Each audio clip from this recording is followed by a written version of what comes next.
Antibiotic से 50 लाख लोगों की मौत हो रही है। WHO की चेतावनी है, महामारी से भी बड़ा खतरा है, तो इसलिए शरीर के साथ खिलवाड़ ना करें। आइए आज जानते हैं हमारे आज के बोनस वीडियो में एंटीबायोटिक्स के नुकसान के बारे में। एंटीबायोटिक्स क्या होती है, आपके कुछ सवाल के जवाब और भी बहुत कुछ जानकारी जो आपको कहीं नहीं केवल यहाँ मिलेगी। ये जो रिपोर्ट है जो आज हम बताने वाले हैं, आज की जानकारी बताने वाले हैं, ये बेस्ड है दैनिक भास्कर की रिपोर्ट के ऊपर। और दैनिक भास्कर का हम बहुत बहुत आभार व्यक्त करते हैं कि हमको समय समय पर इस तरीके की जानकारी वो देते हैं। दोस्तों, जरा सा दर्द होने पर, कफ कोल्ड होने पर, बुखार या एलर्जी होने पर हम तुरंत एंटीबायोटिक खा लेते हैं। बहुत से लोग तो कई कई दिन तक एंटीबायोटिक पर ही डिपेंड रहते हैं, लेकिन ज़रूरत से ज़्यादा एंटीबायोटिक का इस्तेमाल आपके शरीर को खतरे में डाल रहा है। WHO की ताज़ा रिसर्च के मुताबिक एंटीबायोटिक के ज़्यादा इस्तेमाल से एंटीमाइक्रोबियल रेजिस्टेंस का रिस्क बढ़ रहा है, जो वाकई में किसी महामारी से कम नहीं है, महामारी से भी बड़ा खतरा है। एंटीमाइक्रोबियल रेजिस्टेंस, जिसको AMR कहा जाता है, इससे दुनिया में हर साल 50 लाख लोगों की मौत हो जाती है।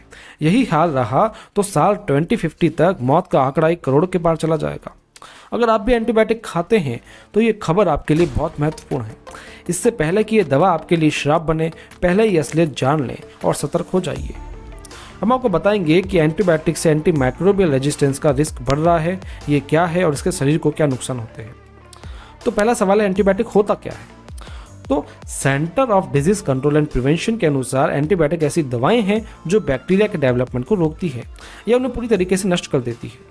एंटीबायोटिक्स एक प्रकार के एंटीमाइक्रोबियल एजेंट हैं जिसका प्रयोग बैक्टीरिया से होने वाले इन्फेक्शन के इलाज के लिए किया जाता है।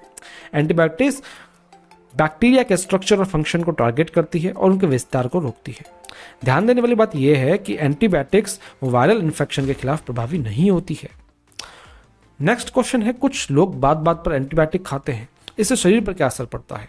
तो जानिए, जरा सी तबीयत खराब होने या दर्द होने पर जो लोग अपनी मर्जी से मेडिकल स्टोर से एंटीबायोटिक दवाएं लेकर खाते हैं, उनका शरीर पर एंटीबायोटिक का असर कम होने लगता है।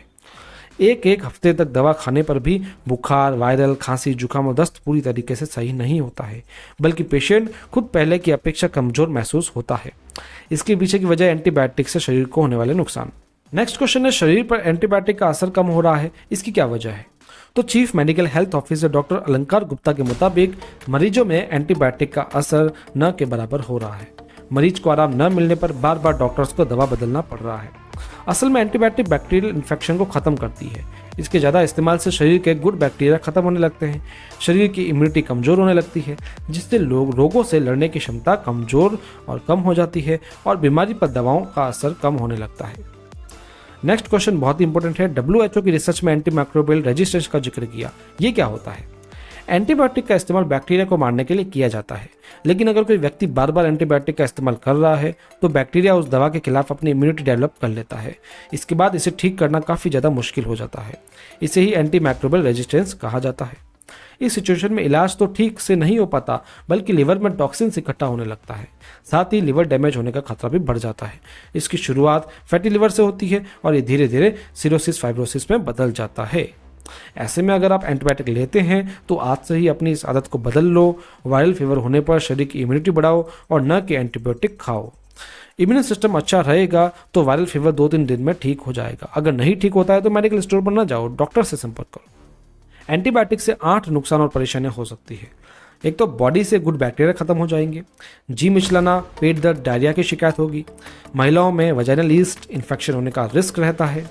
किडनी खराब होने का खतरा रहता है। एलर्जी जैसे मुंह में चकते, जिभ में सफ़ेद चकते, ये सब हो जाएगा। दिमागी उलझन होगी, डाइजेशन प्रॉब्लम्स हो सकती है, घबराहट, हार्ट अटैक और खतरा इसका भी हो सकता है।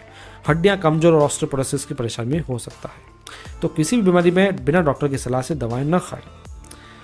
नेक्स्ट क्वेश्चन, क्या हर तरह के संक्रमण के लिए एंटीबायोटिक यूज़ करना चाहिए? जी नहीं, ये वायरल इन्फेक्शन होने पर काम नहीं करती है। वायरल इन्फेक्शन यानी सर्दी, फ्लू, गले में खराश, कई हल्के बैक्टीरियल इन्फेक्शन में भी एंटीबायोटिक्स लेने की जरूरत नहीं पड़ती है।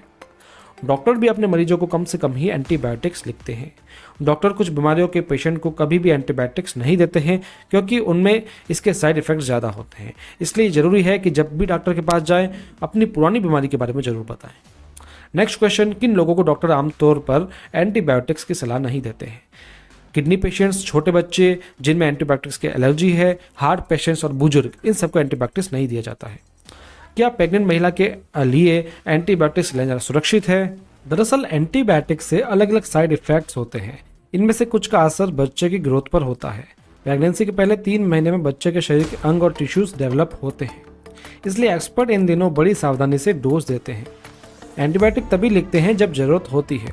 आमतौर पर माँ और गर्भ में पल रहे बच्चे की सुरक्षा को ध्यान में रखते हुए ऐसे एंटीबायोटिक्स लिखते हैं जो सेफ है। प्रेगनेंसी के समय महिला के शरीर में कई तरह के बदलाव होते हैं, कई तरह के इन्फेक्शन होने का रिस्क रहता है। यूरिन ट्रैक्ट इन्फेक्शन यानी यूटीआई, वाजाइनल इन्फेक्शन, कान, नाक और गले के इन्फेक्शन के दौरान डॉक्टर महिला को एंटीबायोटिक्स लेने की सलाह देते हैं। इसके अलावा गर्भावस्था में preterm labour, neonatal group B, streptococcus fever को रोकने और सिजेरियन सेक्शन में भी एंटीबायोटिक्स दी जाती है। एंटीबायोटिक कब लेनी चाहिए?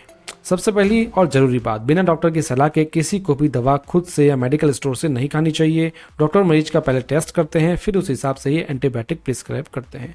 एंटीबायोटिक्स तभी लेनी चाहिए जब कोई बैक्टीरियल इन्फेक्शन हो, जैसे स्किन में, दांत इन्फेक्शन आदि, लेकिन ये भी डॉक्टर की सलाह पर ही लें।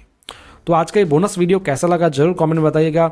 आज का ये बोनस वीडियो दैनिक भास्कर के एक रिपोर्ट पर आधारित है, जिसका लिंक मैं आपको डिस्क्रिप्शन में दे दूंगा। मिलते हैं अगले वीडियो में इसी तरीके की बोनस जानकारी के साथ में। इस चैनल को सब्सक्राइब करके रखिएगा, क्योंकि इस चैनल को सब्सक्राइब करेंगे तो आपको इस तरीके के नोटिफिकेशन मिलते रहेंगे और इस तरीके के वीडियोस भी आप तक पहुंचते रहेंगे। Thank you.